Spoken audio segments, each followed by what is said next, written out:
As much as it pains me to admit, the end of the lawn season is nearly upon us. There's still a few things you want to make sure you do before your lawn goes dormant, and today we're going to talk about some of those steps you can take to ensure your lawn's got the energy it needs to make it through that winter dormancy and be ready to wake up and green up in the spring.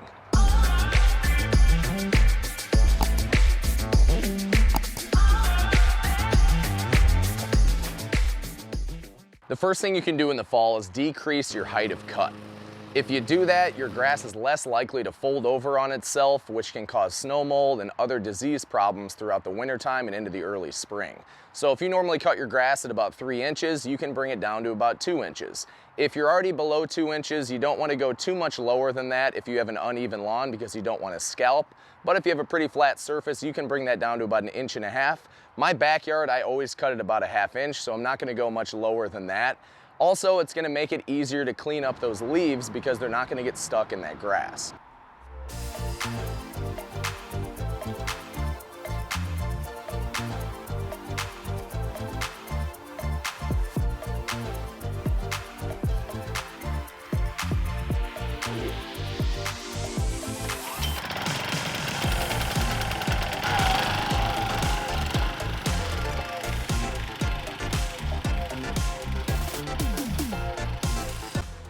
I'm gonna lay down some double wide stripes today. I already have them burned in a little bit, but going over it again today is really gonna make everything pop, especially with that perennial ryegrass that I overseeded with.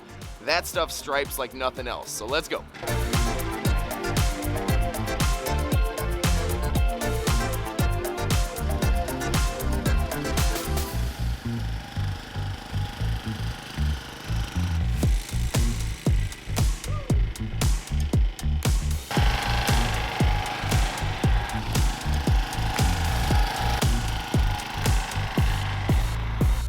If you've never done double wide stripes before, you basically make one pass, come back the opposite direction, you make another pass going in the same direction you started with, and then you're gonna come back the opposite way to double up your stripes. You're gonna end up coming back through the middle of your double wide stripe, which I'll show you in a second. Everything stands out and pops perfectly, and it's like you're giving it a mow and a half, basically. So any of those extra pieces of grass that maybe got laid over and didn't get cut, you've got a better chance in getting those when you do your double wide stripes.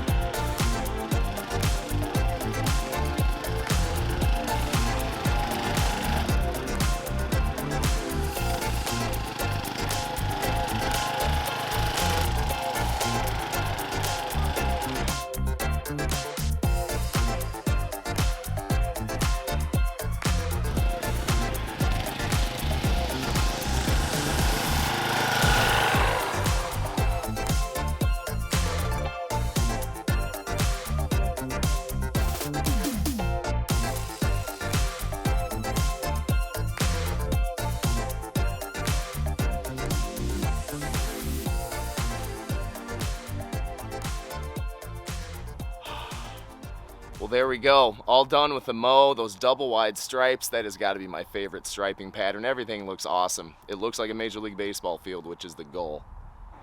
So when I did my overseed, I accidentally dumped my spreader that had all my seed in it, and a bunch of it got on my beach where we have pea gravel, and I didn't even think about it. And then about 3 weeks later, I came out and I had a huge patch of nice thick grass right here. So that Barenbrug RPR, that stuff will pretty much grow anywhere. This is what it looks like after 5 weeks. I haven't done anything to it. It's super thick and all it's doing is growing through pea gravel. So does overseeding work? I would say the answer is a big yes. I've done this for probably 4 years now. I like overseeding with perennial ryegrass. It makes everything nice and thick going into the winter time. And honestly, that's the best way to prevent weeds and damage in the spring times, by having a nice, thick, healthy turf at the end of fall. The next thing we can do relates to the amount of nutrients we're putting down in our grass, specifically nitrogen. It's no secret that you want to load up on your nitrogen going into the winter time to help that grass thrive and have enough energy to make it through the winter dormancy and come back and green itself up in the spring. However, the later we get into the season, the less able your lawn is to absorb all those nutrients. While some people like to put down up to 1 pound of nitrogen per 1,000 square feet in their last feeding, realize that your grass really can't absorb all those nutrients, and some of that's going to go to waste. So as I've recommended throughout the fall, I prefer to do smaller doses, so about 1/4 pound to 1/2 pound per 1,000 square feet, and that's what I'm going to do today. What I'm putting down today is Scott's Green Max Lawn Food, and the reason I choose this in late fall, like right now, is because the active ingredients in this are ammonium sulfate and urea, which are fast-acting nitrogens, and it also has 5% iron, which is going to green up your grass and give it a nice dark green look. That fast-acting nitrogen, it's going to be absorbed more quickly because, as I said, the later we go into the fall, the less your grass is able to uptake those nutrients. So before I put that fertilizer down, I'm going to give this a blow and a mow and an edge. Let me know in the comments. This is something that people argue about, what order you should do things. I'm going to show you the way I like to do it. You let me know in the comments the way you like to do it and what order you do these things.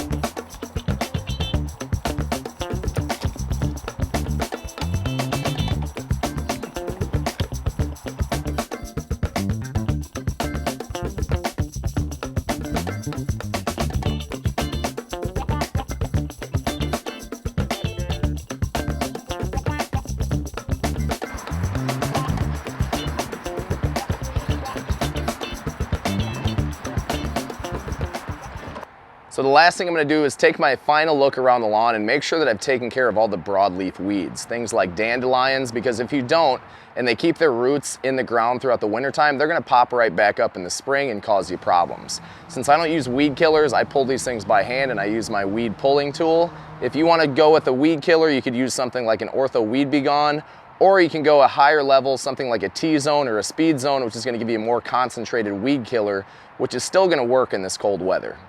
That's going to do it for this video. I want to say a special thank you to all of you who followed my channel. We just passed 10,000 subscribers. I really appreciate it. I'll see you next time.